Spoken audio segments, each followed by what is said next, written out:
Welcome to Film Music Mentor. Today's topic, La Vida Latinx.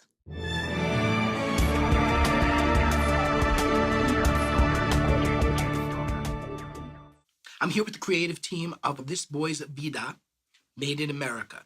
It's a proof of concept for a TV series, and I'll be talking to the creative team in the facility here.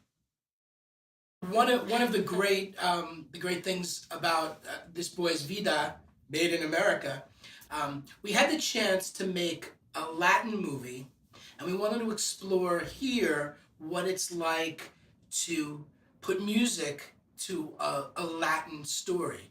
And so, Joseph, why don't you start off? Hey, how are you? My name is Joseph Castillo Midyett. I am the creator of This Boy's Vida, Made in America. I also was fortunate enough to co-direct it with Adrienne Lovette, who we have here. And I'm also an actor by day, so I've been on some network shows for Netflix, CBS. I have some other films, Collateral Beauty, Beyond the Night, which just made a premiere, and I think it's getting distribution, so we're very excited about that. Fantastic. Yeah. Gisella? Hi, my name is Gisella Chipe. I am one of the producers as well as an actor in This Boy's Vida, Made in America. I'm also an actor by day. My most recent thing that came out was Bel Canto with Julianne Moore. It's a beautiful adaptation of Anne Patchett's novel, where we speak a lot of languages. I'm Brazilian by birth, but Ecuadorian American, so I speak Spanish and Portuguese, and I was able to speak in Spanish. It was a highlight of my career so far. I have also done some network shows for AMC and CBS, and I'm embarking on some writing as well. My name is Adrienne Lovette. I am the co-director and associate producer of This Boy's Vida. I have a production company called The Garage Productions, and we produce a lot of films that support diversity, inclusiveness, kind of representing the underdog, so to speak, in a lot of their stories. And we've done a few films. We have some films on Amazon, on DirecTV. And as an actor, I've been on TV shows, HBO, CBS, Fox, Netflix, Hulu. This year I got to be in the new Joker film, which was really cool. I'm going to be filming another show, a TV show about Bob Fosse next week. Amazing. So It's it's been crazy. So we have a good group of people here who are very much in the industry in many levels, not only as actors, but as creators and content creators. And I have a few films, and I'm working on a feature film of mine that I wrote right now, and also 2 shorts. So yeah, that's what we do. We just make things and create things and get our stories told and try to influence in positive ways as much as we can. Maybe someone can share a little bit about, we had 2 sources of music in this film. One, we had source music coming from a radio, which really set up the mood of the time, place, the situation, and then we had score music starting a little way in, and that, I'm gonna let you talk a little bit about that. Well, can I just say too, for those of you who are just joining us for the first time, Andrew Marcus was our sound designer and composer, and so he is amazing. If you get a chance, work with him. Work with him. Definitely keeping that in. But I'll let these guys take care of it, of talking about the music. But I just wanted to make sure that everybody knew you were. Thank you. Yeah, man. I think the biggest journey that we embarked upon was, Adrienne and I knew right away that we wanted the sound, we wanted to be distinctly Latino, but the 3 of us are, it's called the mezcla, we are American first generation or very close to that. So we couldn't just put quote unquote Latino music in it, and we didn't want it to be like a typical indie movie that you see on the circuit or in the theaters. And so we played around with a lot of different type of music, and we had to learn what type of instruments represented this film, and just what type of Latino sound we wanted in this.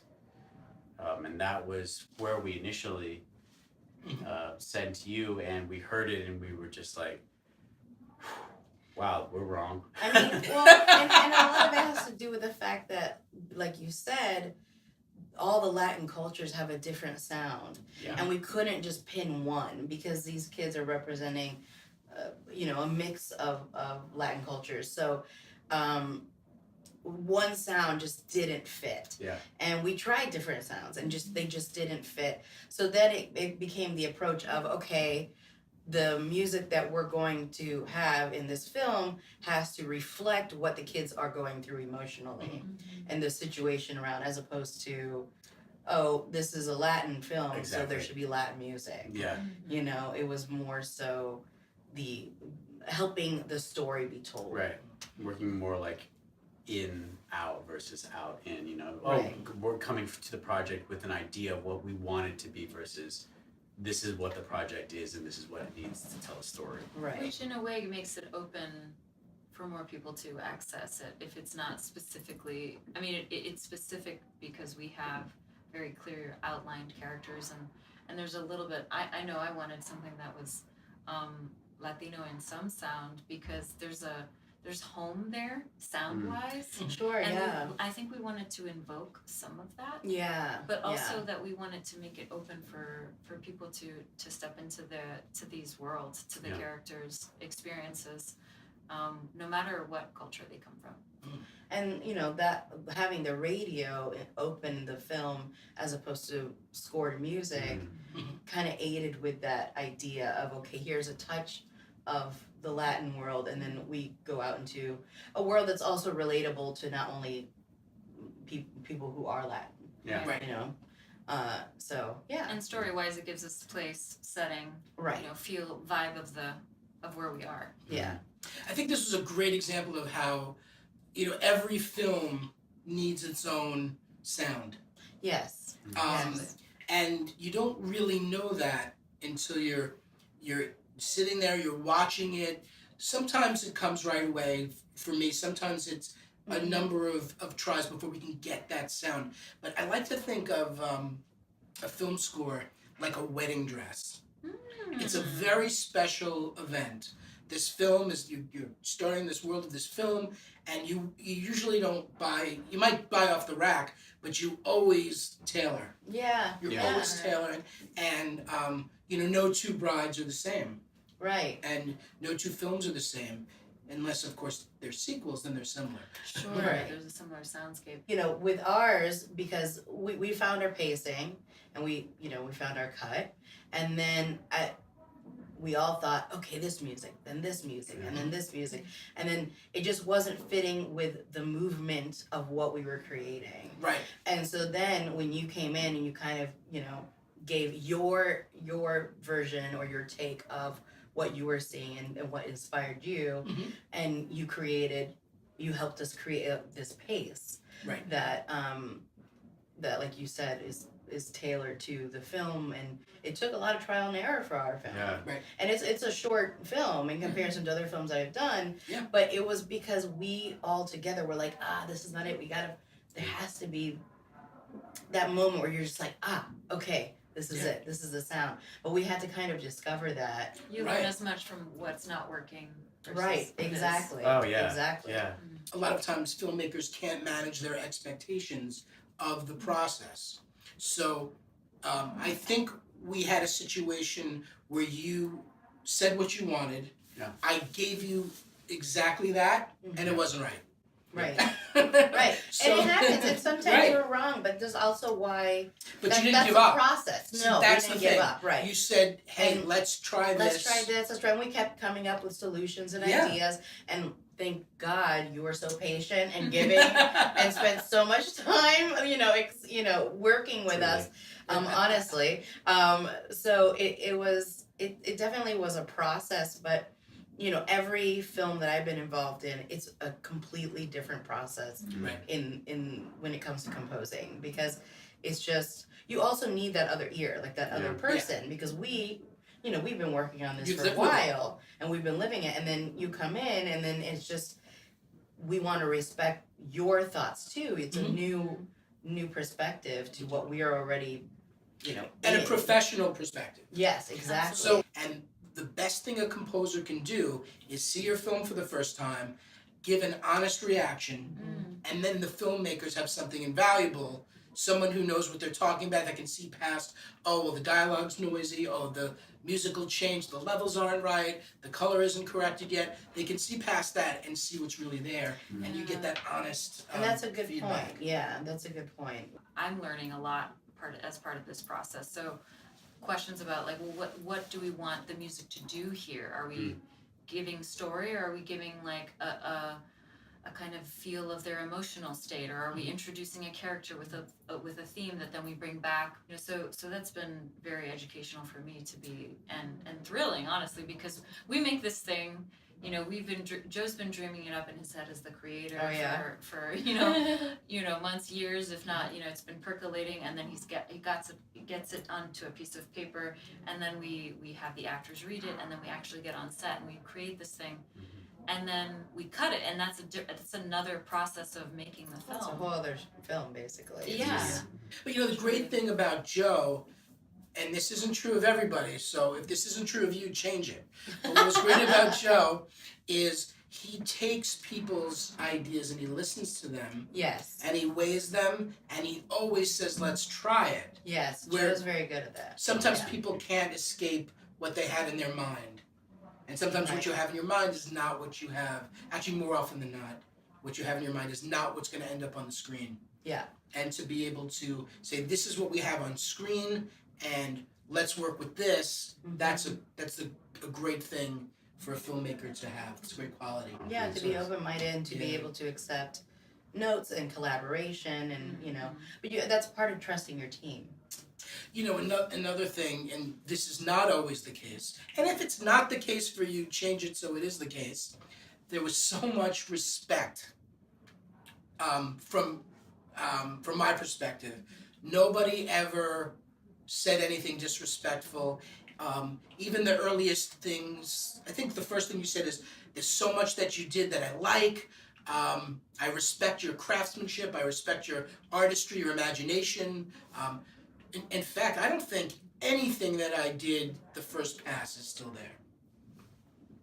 I think I I don't think there's a single thing. I'm trying to think. Yeah. I think there are remnants of when there were certain things that you did in the first pass there that led us to Oh, another. You know what I mean? Yeah, it's definitely a Yeah. process. But there was so much respect, and that's why I always try to tell people, be patient, it's a process. Yes, I agree. You wouldn't expect someone to write a script and it to be perfect without revisions. Right. It's not as hard to write a film score as it is to write a script. Writing a script is the hardest thing. I don't know if I agree with It's that. the most... Yeah, I was like, I think they're pretty hard No way. on their own way, in their own way. Yeah, you know? but the script is that's the skeleton of your whole piece.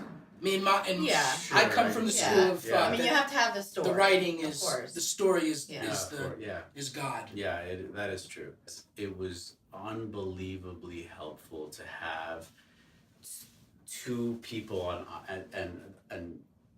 opposite ends with the composer that spoke music.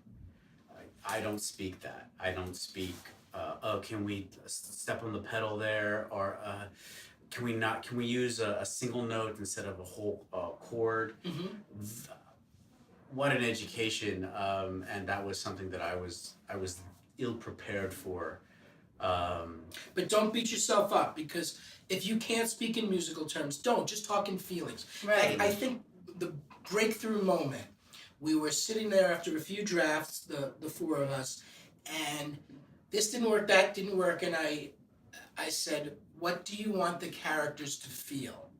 And then we got a list of quite a few adjectives, quite a few feelings, and what I keep telling people is speak in descriptive words and feeling words. And if you can say 7, that narrows things down. I know that's such an arbitrary number, but if you say, I want anxious, that means something, but anxious, sparse, thin, slow.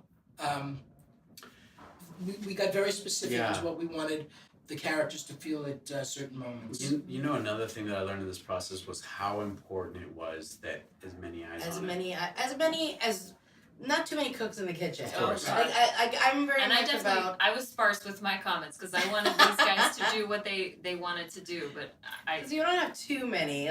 Like I have your back and you have his back and I have it. You know, like it's just kind of this understanding, but this if Joe and I are on the same page, but you're like, I don't know, guys, and we listen to your opinion, and Yeah. and vice versa. If you guys are on the same page, and I'm like, I don't know, and you know, there's something we're kind of getting it in all angles. yeah. But I will say that all of us, the Yeah. four of us, have experience telling stories, and that really, really helped. No matter, like you said, to cover each other's blind spots in a way. Mhm.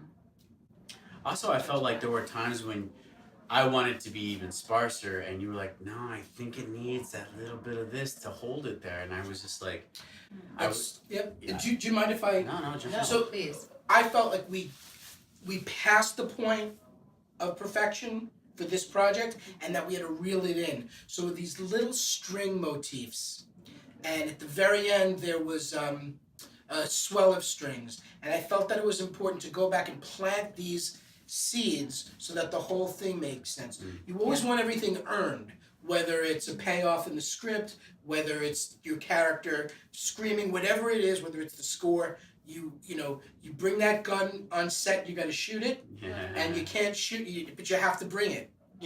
So setting everything up and setting the stage, and not just thinking about how music or sound works in a moment, but how the whole arc of your whole project works. Yeah.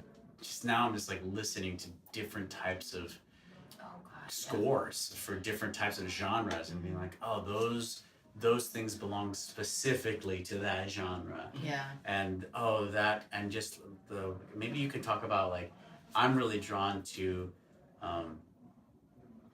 things that aren't, I call them perfectly square, that have broken angles, that are broken, that are themes, that are motifs that don't get completed, Yeah. Right? because I need to keep pushing to the next act. Right. That was The music should be a structure unto itself, just like the script is, and the music should have a point of view, just like the script does. Would you say it's like a conversation with what we're seeing on camera? Yeah, it's absolutely a conversation. It's a dance. It's without being too highfalutin about it, but we want to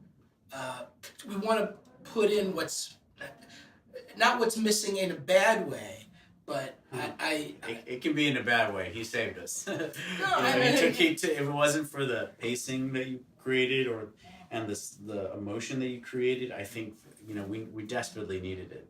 Right. Yay. Yay. So great.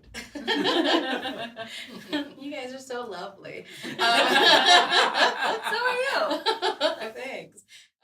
Thank you for joining us on Film Music Mentor. I'll see you next time.